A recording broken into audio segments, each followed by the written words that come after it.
Well, now, tonight's subject is British Israelitism, and I'm going to make this, in spite of a number of requests, the last in this present series of looking at other faiths. Here we are, seats at the front. So we'll conclude this series with this study, and then next workshop next week we'll begin something entirely different. Now, I was walking along past Buckingham Palace, along by the Royal Mews there, where they keep the horses and carriages, and I noticed right opposite a house with a brass plate outside proclaiming itself the headquarters of the British Israel movement. And in that headquarters you will find the office staff of those who believe that the lady living opposite them is in fact descended from the royal line of David, and that she reigns over one of the 10 lost tribes of Israel. Now, this belief is held by some 2 to 3 million people throughout the world, most of them in Christian churches. For this is not a separate movement. It's not a separate organization that you join as your church. It is a body of people who hold certain ideas. And you can hold these ideas and remain within other churches. This is quite different from most of the other things we've considered. You'll find that all the other movements we've looked at, Jehovah's Witnesses, Mormons, and so on, if you join them, that is usually severing your connection with the church to which you've belonged, but not with this. There is a world federation, but it doesn't have places of worship, it doesn't have its own buildings except for a few offices. It's largely known through literature, or it was until recently, books, and the magazine BSB, the Bible Speaks to Britain. I think latterly people have become aware of these ideas through radio more than literature. And if you've ever heard Herbert Armstrong and the Radio Church of God, or seen advertisements in the Reader's Digest for a magazine called The Plain Truth, and an address, the Ambassador College, St. Albans, Hertfordshire, Herbert Armstrong has adopted some of these views and does bring them into his broadcasting, and therefore he has made these ideas very much more widespread. Now let's take the basic ideas. The first basic belief of the British Israel movement is that 10 of the 12 tribes of Israel were lost, and were lost about 600 years before Christ, and they vanished at that time. The second major belief is that the 10 tribes have in fact been found, primarily among the English-speaking peoples of Britain and America. Britain being the lost tribe of Ephraim, and America being the lost tribe of Manasseh. And those being the 2 largest tribes of the 10 in Israel, these 2 nations between them are therefore the heart of God's Israel. And the third belief is the belief that the prophecies in the Old Testament about the future of Israel apply therefore to the United Kingdom and the United States. Now that's in a nutshell the belief of British Israel. There are many different variations, there are different details, and I'm going to go into quite a lot.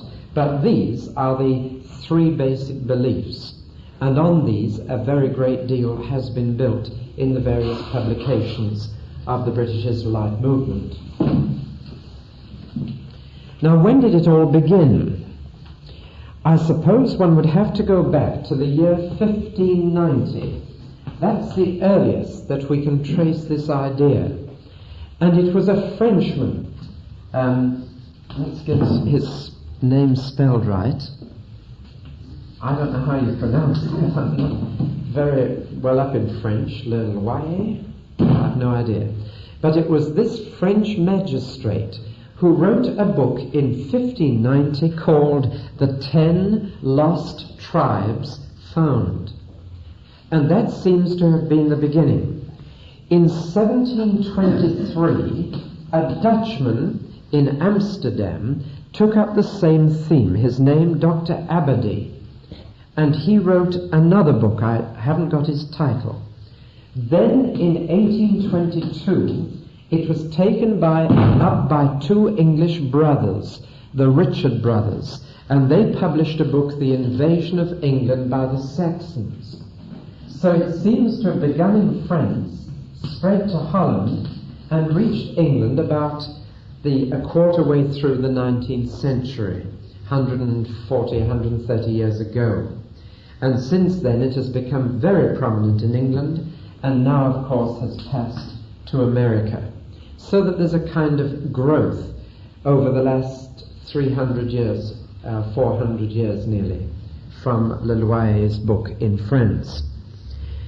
Reader Harris was the man who in England took it up in more recent times, and his book, The 10 Lost Tribes, would be a very good textbook to study if you want to know what is believed. Other names are Commander Studd, Britain's Place in Prophecy is his book, or a Mr. Gare, OBE, The Heritage of the Anglo-Saxon Race.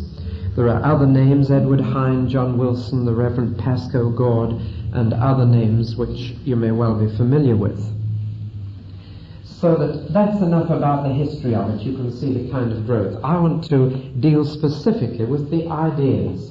Let's take, first of all, the basic idea of the emigration. This is absolutely crucial to the whole idea.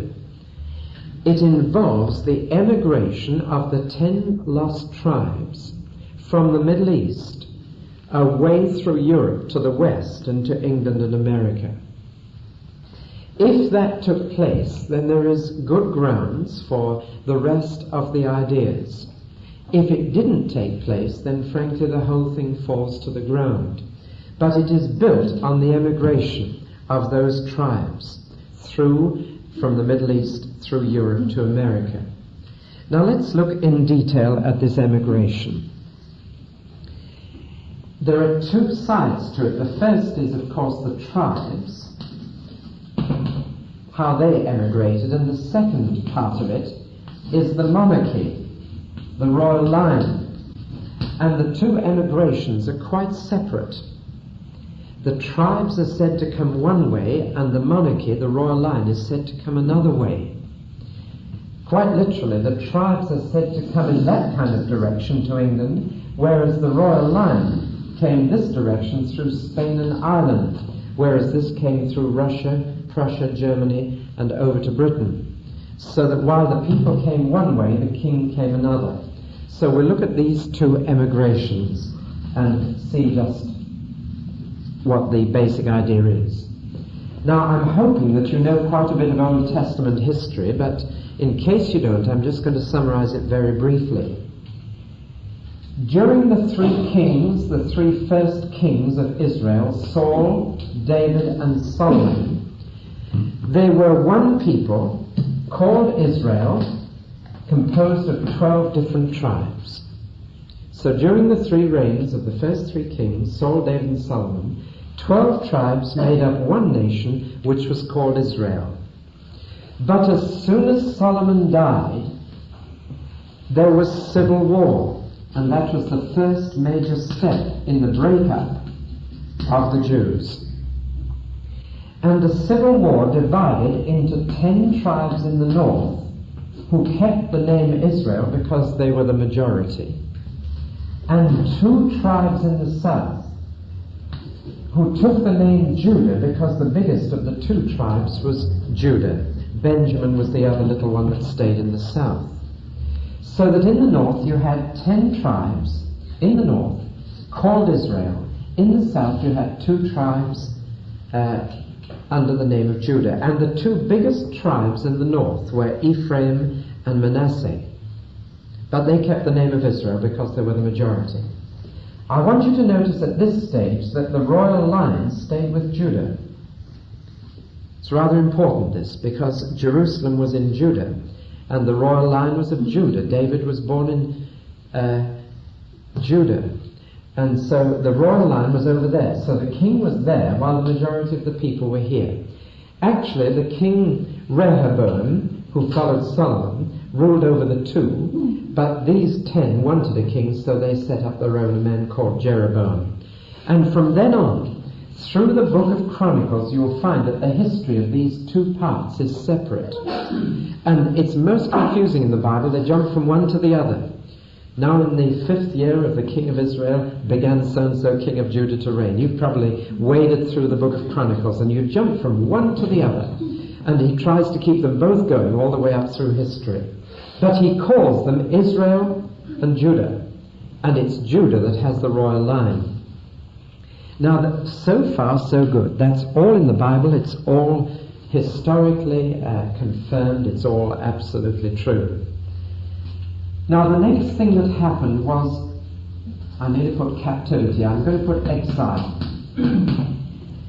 The nation got weaker and weaker, partly because it was divided into two, but other nations around them got stronger and stronger, and God said, unless you behave rightly to each other, then you will lose the land, you'll be taken away out of it, because I only gave it to you as long as you obeyed me.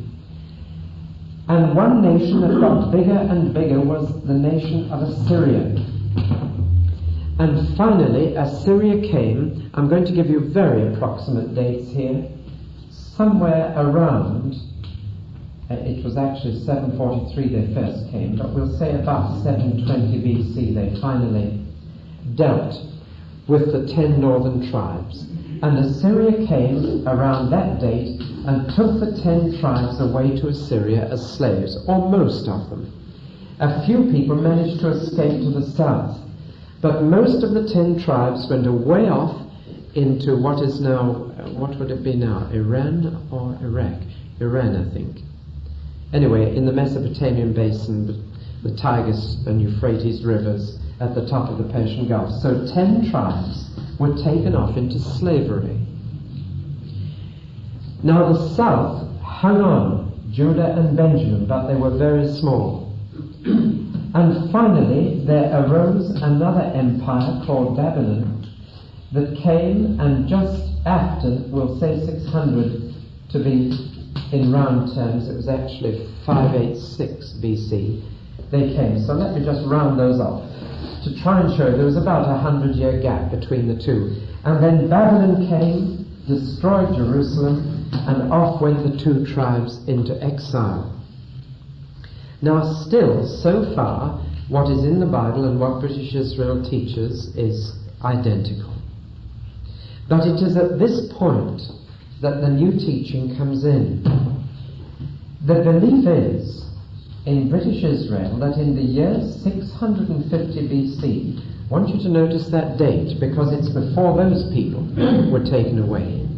Between this lot being taken away and that lot being taken, this lot, the 10 tribes, escaped. And they migrated north, and they settled on the shores of the Black Sea and in the Carpathian Mountains, where they became known as Scythians or Scythians, S-C-Y-T-H. And therefore in 650 BC they left the scene. And after the Jews came back from exile, when Persia had defeated Babylon, as Babylon had defeated Assyria, the two tribes of Judah and Benjamin came back to their own land and were called Judah, or Jews. That's where the word Jew comes from. It's short for Judah. But that Israel had now gone up to the Black Sea. That they not only settled there, they went on moving north and west and migrated into Germany, into Russia, into Scandinavia, ultimately crossing the English Channel and settling in England. and that they were by this time known as Saxons. And that the Saxons who invaded England and others who came over, the Angles, the Danes, the Celts, and the Normans, were all part of this migration of the 10 tribes from near the Black Sea area. And so they settled there. And from Britain they went to America, so that the upshot of the teaching is that this migration, starting from the actual Holy Land itself, going to Assyria, going on to the Black Sea, going on into Europe, finally reaching the United Kingdom, and from us reaching the United States. This brings the tribes into our 2 countries, and therefore most of you, if not all of you, are Israelites and have Hebrew blood in you. Now that doesn't bring the king. It doesn't bring the royal line, as you've seen, because the royal line belonged to Judah, and clearly wasn't part of the 10 tribes migration. So how did the royal line get to England? Now here is the story, and I give it to you just as it's taught, and we'll come back later to look at it. That's right, come on in, we've got some seats over here for you, your favourite seat, right? Well, now the monarchy is like this. The last king of Judah was a man called Zedekiah. That was before this lot went into exile. So around 600 BC, the last king of Israel was Zedekiah. And he had a daughter called Tephi, or Tiphai, you can call her what you will. Just call her T for short. But she was Zedekiah's daughter. And the belief is that Jeremiah escaped with Zedekiah's daughter, and they fled to Spain and then to Ireland, where she married an Irish chieftain, so that the Judean royal line was now in Ireland and remained there for many, many centuries. She married the chieftain in 540 BC. I'm just giving you the story as it's presented.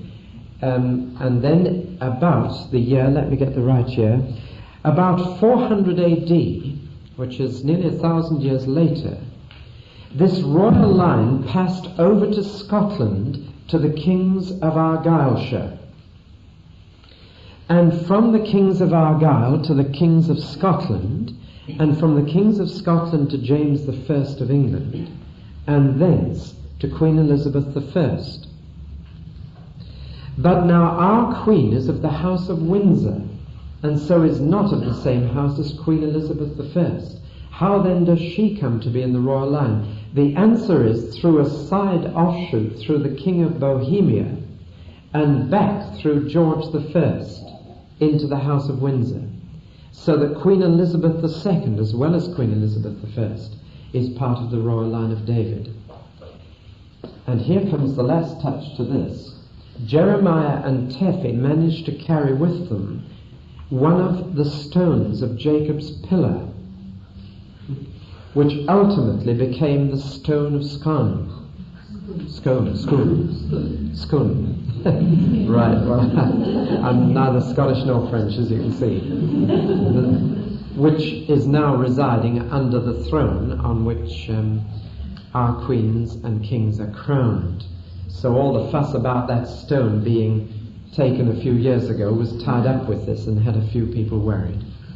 Well, now, in this way, the emigration of the 10 tribes and this private emigration of Zedekiah's daughter have finished up with the result that the United Kingdom and the United States are the 2 largest lost tribes of Israel, and the only monarchy known in those 2 countries is the direct line of David and the royal line of the Old Testament. Because of both these, the prophecies or predictions made about Israel and her royal line in the Old Testament are fulfilled in British and American supremacy. Well, now that's the theory, and that's the heart of it, this emigration. I'm now going to, have you grasped that? Have you got that? And pretty well got the bones of it. As I say, you'll find infinite variation of the idea as you read the different books. They don't all agree, and I'm just giving you the bare bones. The second thing that I want to say is this. What is the evidence for this emigration? Is there any, and what is it? Well, now, the evidence given is twofold. First of all, inside the Bible, and I've shown you that up to a certain point there's a great deal of evidence in the Bible. The civil war, the division of the tribes, the 10 tribes going off to Assyria, the 2 tribes going off to Babylon. So far there's a lot of corroboration in the Bible. That is just Bible history. But there are 3 things that are said by British Israel to go further than that. And the first thing they say is that Israel and Judah are quite different groups of people from the civil war forever after. And that in the Bible, after that civil war, these 2 names are never used for the same group of people. That after the exile, those who came back are only called Judah or Jews, and this is kept from the 10 other tribes that are lost. Now that's the first evidence that is said to be in the Bible. I'm going to come back in a moment and say I cannot find a scrap of that evidence in my Bible. But that's the first step in the evidence. The second thing in the Bible is this, that the promises made to Israel are not fulfilled in the people who come back from exile. The things that God said he would do for Israel were not fulfilled in those people that managed to come back again, and therefore they must refer to someone else.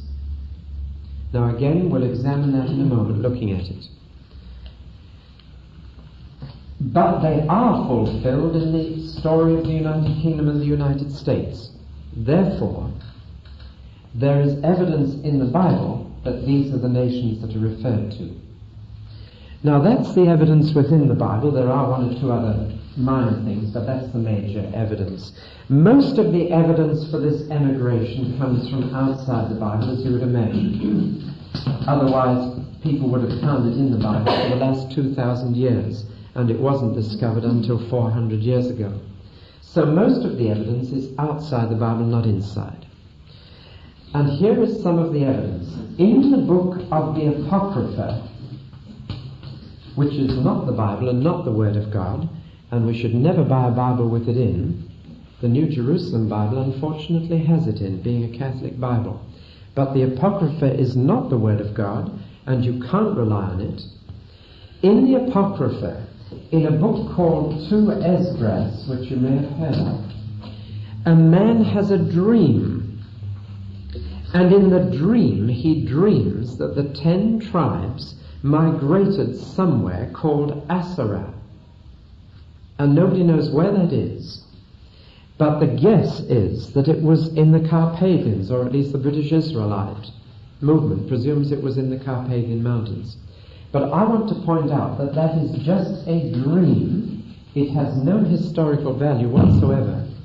And it is not in the Word of God. It's a man's dream that he had. Now the second evidence is history.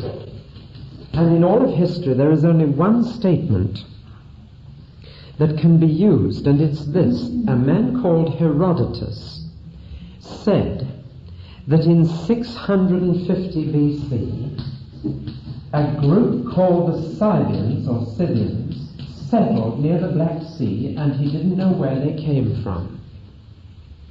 Now that's the only historical evidence we have. For the migration of the Scythians onwards, there is ample evidence. They came west, and we probably have their blood in us. But there is no historical evidence that they came from Assyria, or that they were in fact the lost tribes. The only evidence is that they came from somewhere, nobody knows where, about that date. From then on we can trace the story. But what I'm trying to say is this. It's a bit like the doctrine of evolution. There's a very key missing link somewhere. And the whole story sounds convincing until you ask about this one critical link. Is there any evidence in history about the link between the 10 tribes here and the Scythians up there? And the answer is there's absolutely none. The only thing you can go by is the date. It was about the date the 10 tribes were in Assyria. Now then, the next bit of evidence produced is in names and words. And here we come across some very interesting angles. I'm sorry, that's a horrible pun because I'm going to use the word angle, which is in fact the Hebrew word for bullock. That is the Hebrew word for bullock, very roughly spelled in English letters. From this, of course, we get England and John Bull.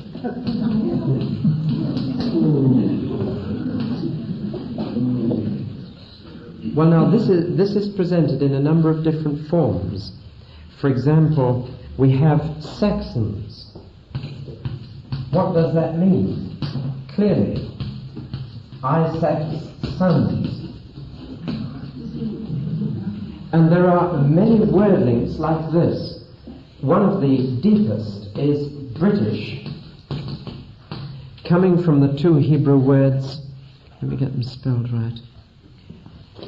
Berith, meaning covenant, and Ish, meaning man. So that Berith Ish, covenant of men, is clearly the origin of the word British.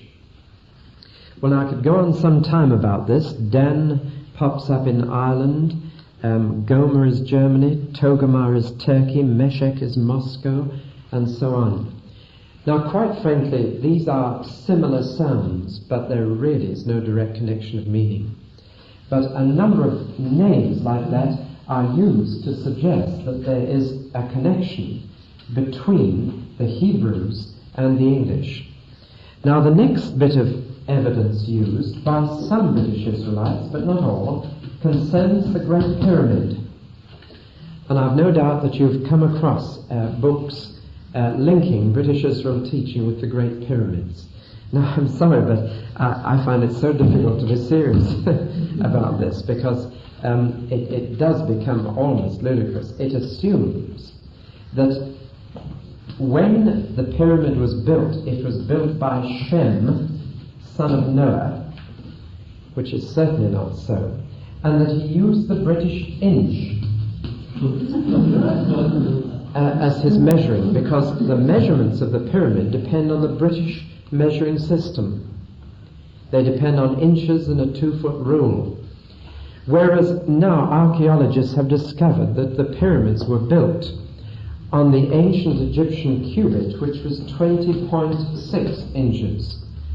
And the calculations go all haywire as soon as you use the Egyptian measurement.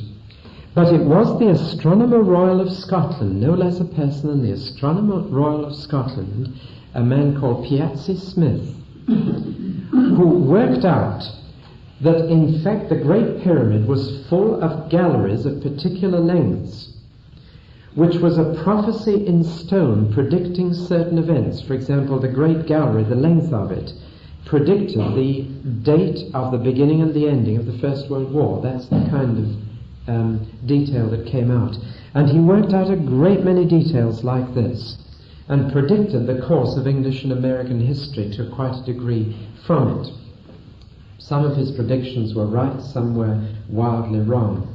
But the pyramid has been used as evidence of the link between Shem and modern Britain. Finally, the evidence that is most frequently used today is the success of Western civilization. How, it is argued, could Britain and America become so prosperous, so powerful, unless God was specially blessing her, or both of them? Why would God bless them unless they were in some way his special people? And it's at this point that many of the promises made to Israel in the Old Testament are said to be fulfilled in British and American supremacy. Jumping to my conclusion tonight, you will now realize why British Israelitism is declining in Britain and increasing in America. Because as Britain declines in her position, and as America comes up, then the switch is taking place. And it's the Americans who are keen now on the idea rather than the British. Well, now, let's look at some of the evidence that is presented, and there may be more, and I've tried to be fair to it. I've tried to give you the major evidence, but there are so many details that you'd have to wade through one of their books to get all of it. I'm now going to use, I'm afraid, a strong word. I want to look at the error in it. Mistakes have been made in this building up of the evidence, and I want to look at it very briefly. It's a simple matter of fact, of history, of truth. And the two questions I want to ask are, were those 10 tribes ever lost? That's the first thing, because if nobody lost them, there's no point in anybody saying they found them. And the second question is, were the 10 tribes found if they were lost? So let's look at these two questions. Now, first of all, were the tribes ever lost? The answer of the Bible is no, they never were. And when we look into the Bible, this is what we find. Originally, the word Israel covered all 12 tribes. Then it covered 10 of them, and 2 were called Judah. The 10 went off into Assyria, into slavery.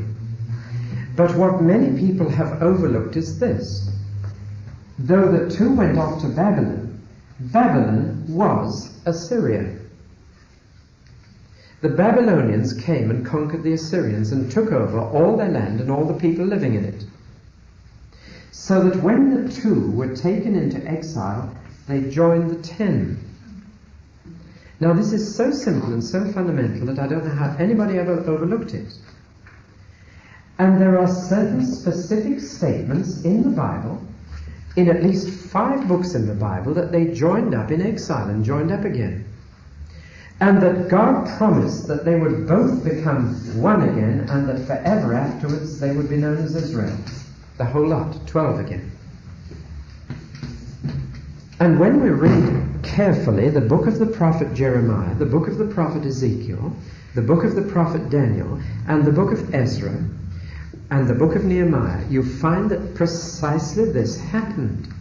The 10 and the 2 met as slaves away in the Mesopotamian valley, what was now Babylon, and had been Assyria.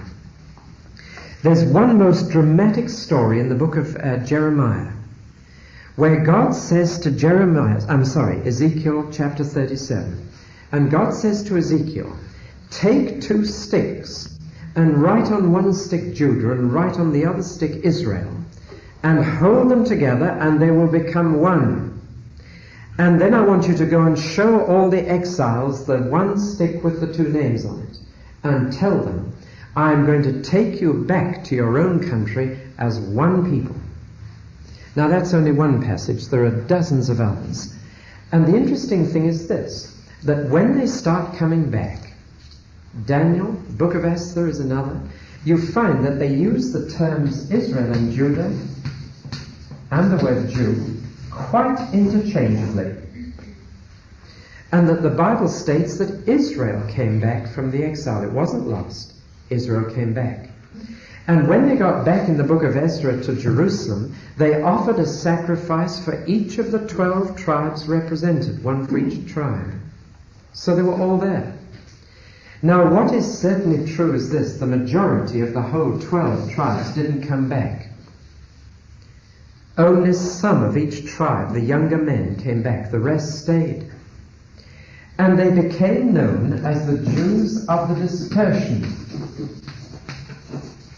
And when James writes his epistle in the New Testament, he writes to the 12 tribes in the dispersion. Have you ever noticed that?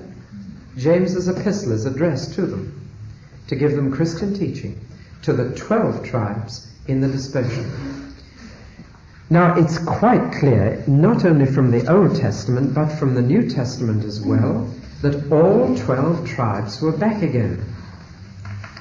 And I'll give you some proof of this. For example, Jesus always used the term Israel. Have you noticed that? The lost house of Israel, lost sheep of the house of Israel. If Israel were lost, he wouldn't have said that.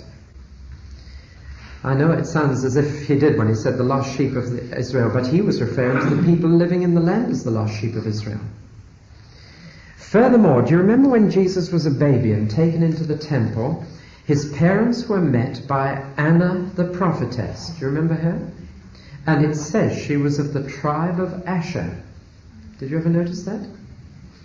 Now, if you go through the Bible, you'll find again and again and again in the New Testament, in the book of Acts, the 12 tribes of Israel are referred to by Paul and by Peter as being in the land then. And if you go through the New Testament, it's utterly clear that right to the last book of Revelation, the 12 tribes of Israel are back in their land, or back in God's sight as a whole people. And in Revelation 7, you find all 12 tribes mentioned as being, having so many thousand from each tribe in heaven. So you've got all the 12 tribes there.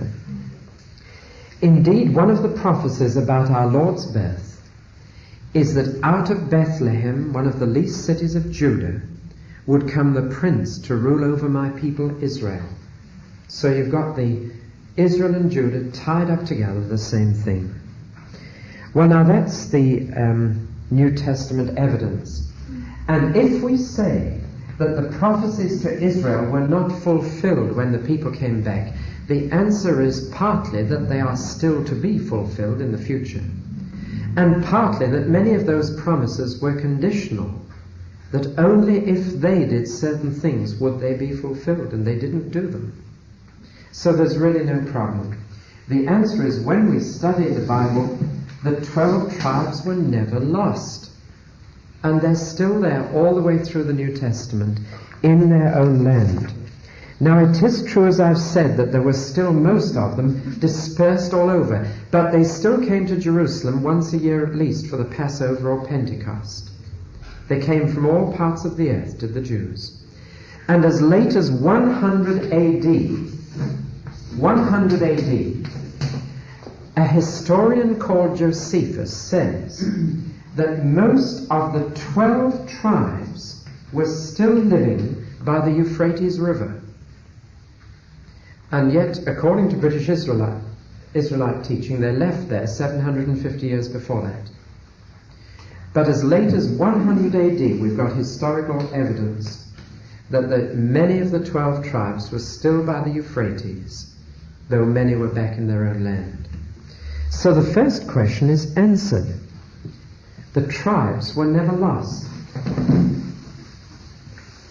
which rather makes it a bit difficult to discuss the second question, were they ever found? But now I want to look at the evidence that has been given.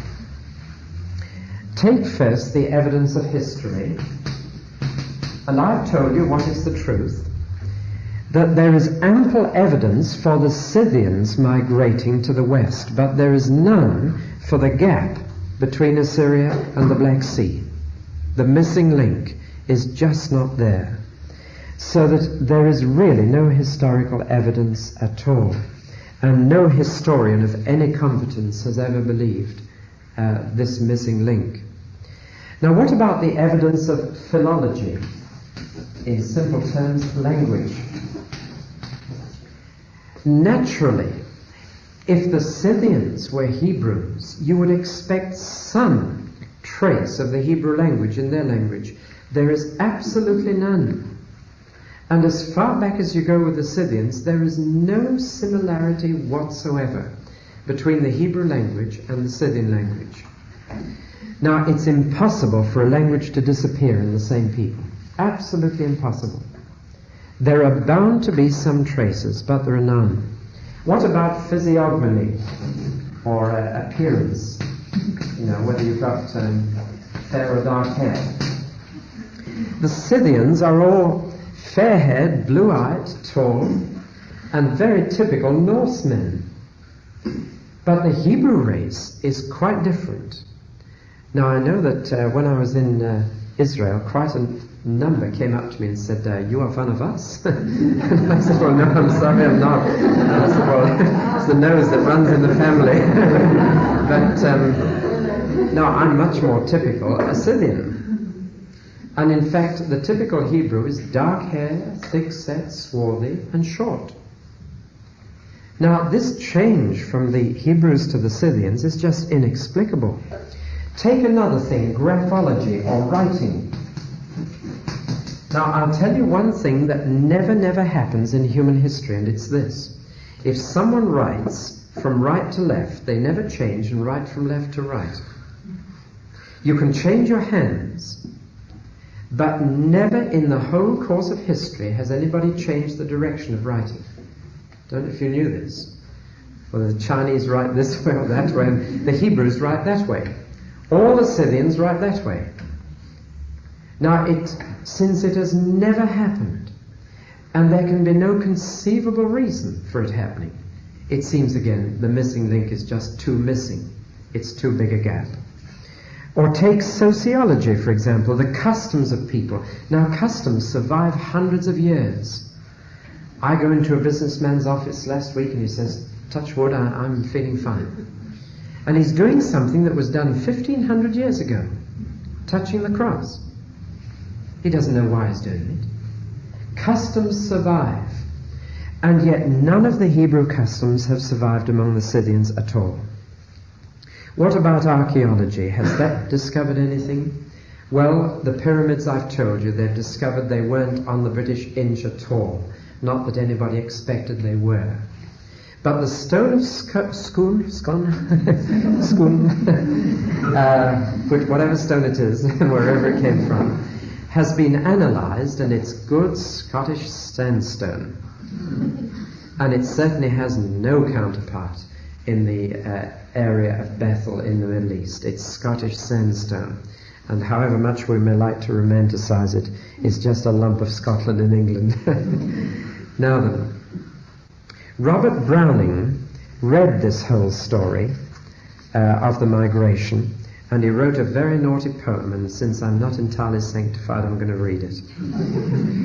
He wrote to the man who wrote the book, "How did you continue to grasp the thread which led you through this labyrinth? How build such solid fabric out of air? In other words, how many lies did it require to make the portly truth you here present us with?" Robert Browning, quite strong meat. Well, it brings me to the fourth and last question, and it's this. What is the effect of this teaching? And while it's an intriguing story and very forcefully presented, and if you're not in a position to check the evidence presented, it's very compelling once you have really read it. But I've tried to show in 3 that really the evidence, when examined impartially and objectively, does not stand up. What then is the effect? Is it harmless, or is it helpful? Does it help people, or does it hinder them? What effect does it have? Now, I've told you that the heyday of this teaching in our country was maybe 30 years ago or more. And in those days, many Baptist ministers believed it. I've met many older Baptist ministers who taught it. And when ministers believe a thing, churches tend to. And it was in its heyday when the British Empire was at its peak. And of course, it allied itself very easily to a high feeling for royalty.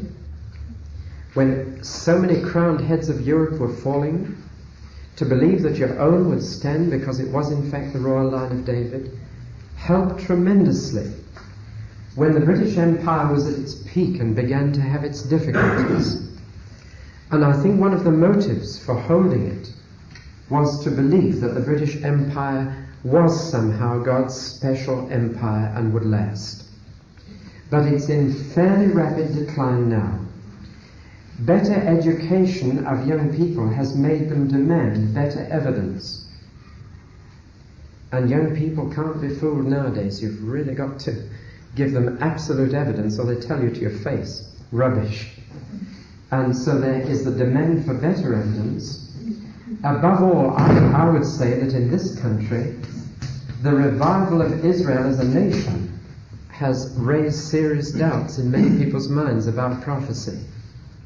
Because we can't have it both ways. Either this is Israel or that's Israel. Which are the prophecies for, that one or this one? And this has undoubtedly had an effect on thinking in this country. But in the United States, it's just rocketing up. Because they're the new empire. They'll have their day and cease to be, as all the others do. But at the moment, they're in the ascendancy, and the dollar is the mighty dollar.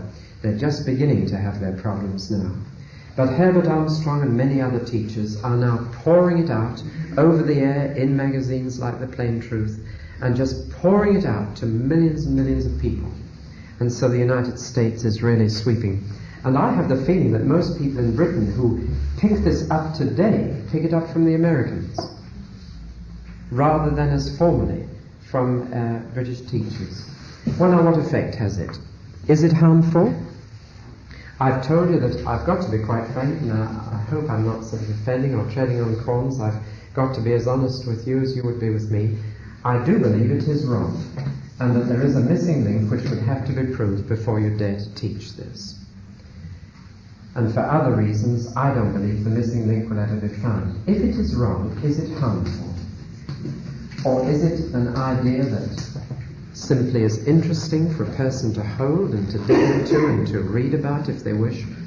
I would say that in many cases it is harmless, and some of the best Christians I've known have had these books on their shelves and have believed it, and it hasn't harmed their spiritual life. But it does have three effects, or it could have three effects which would be harmful if they occurred. And a Christian who wanted to believe this and who felt convinced by the evidence would have to watch these 3 points. And here's the first. It would foster a false national pride. That's the first thing. And lead to an idea that Britain was above the other nations in some way. Now, I think any kind of nationalist pride today has to be examined very carefully. Patriotism, yes. National pride, no. Indeed, it's not easy nowadays to have so much national pride. But this could foster national pride, and as such, I think it would be a harmful thing. Funnily enough, there is a movement called Japanese Israelitism. Because in fact the Scythians did migrate to Japan as well. And there is a group over there who believe that Japan are the superior nation, because they are the true descendants of one of the lost tribes. Now, I think this is dangerous thinking and is not helpful today. Secondly, it could distract someone from Christian living. It could. I don't say it does. Now, I knew a man in my previous church, well, at least he was down in membership, but he never came and he was never active. I went to see him many times to try and see what I could do, and I always found him reading these books. He was up to his eyes in it, and he was always delving into greater and greater detail in the pyramids and in the Scythian history and so on.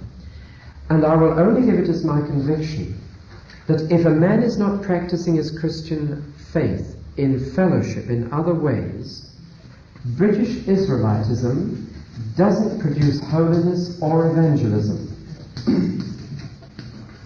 It doesn't make a person a better Christian, nor does it make them eager and anxious to convert others. These two things come from a relationship with Christ and happen without this teaching. They are not, from my experience, helped by this teaching. They're not hindered unless it becomes a sort of craze and nothing else is thought about. but they don't help either holiness or evangelism. The teaching doesn't have any practical result. The only kind of evangelism that is done is simply to persuade somebody else to adopt the ideas, not to come to Christ. And the third thing that could happen, and the most serious, it could distort Bible teaching. Now, what do I mean by that? I mean that in the purposes of God there are only three groups: the Jews, the Gentiles, and the church, which is made up of Jews and Gentiles who believe in Jesus. Now, in God's wisdom and eternal purpose, the whole of history is tied into those three groups. Now, I don't believe that he has finished with this group. And while I believe the church is the new Israel and can claim promises made to the old Israel, we're told in Romans 9 to 11 that God is not finished with the old Israel yet, by a long way, and that he has great blessing for the Jews as Jews, even yet in the future. And therefore God, in Romans 9 to 11, speaks of the Jews as Israel. And Paul tells us God has not wiped his hands of Israel. He's passed the gospel from the Jews to the Gentiles for the time being. But he's going to pass it back to them. And if they're losing the gospel as blessing to us, what will it be like when they get the gospel again and turn to Christ as Israel? Now then, if Britain and America are Israel, I will find it very difficult to see the future of the Jews. And I will lose something critical in God's eternal purpose. Now, the tape that I once made that has been used more than any other tape is my tape on Israel. And I'm maybe not going to give that address here because I don't know that I could now. It was fresh from the 6-Day War. But if you're interested, borrow that tape. But I believe that Israel has a tremendous future, as well as the Gentiles, and as well as the church, and that God is working with these three groups and has a purpose. And if you start putting in a fourth group, namely the British and the Americans, it becomes very difficult indeed to discern God's purpose.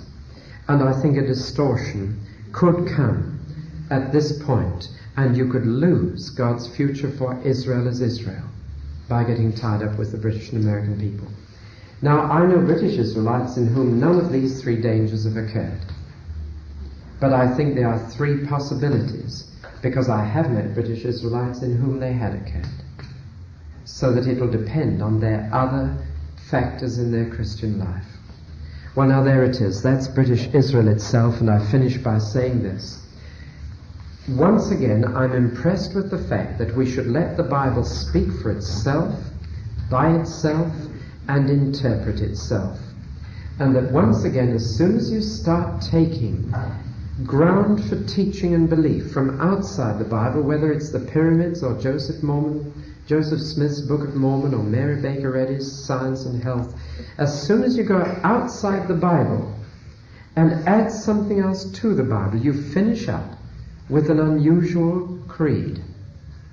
A creed which claims to have been discovered only comparatively recently and to be the truth. And that's why I believe our faith must be based on the Bible, the whole Bible, and nothing but the Bible. And if the last had been observed, I very much doubt whether this idea of British Israel would ever have seen the light of day.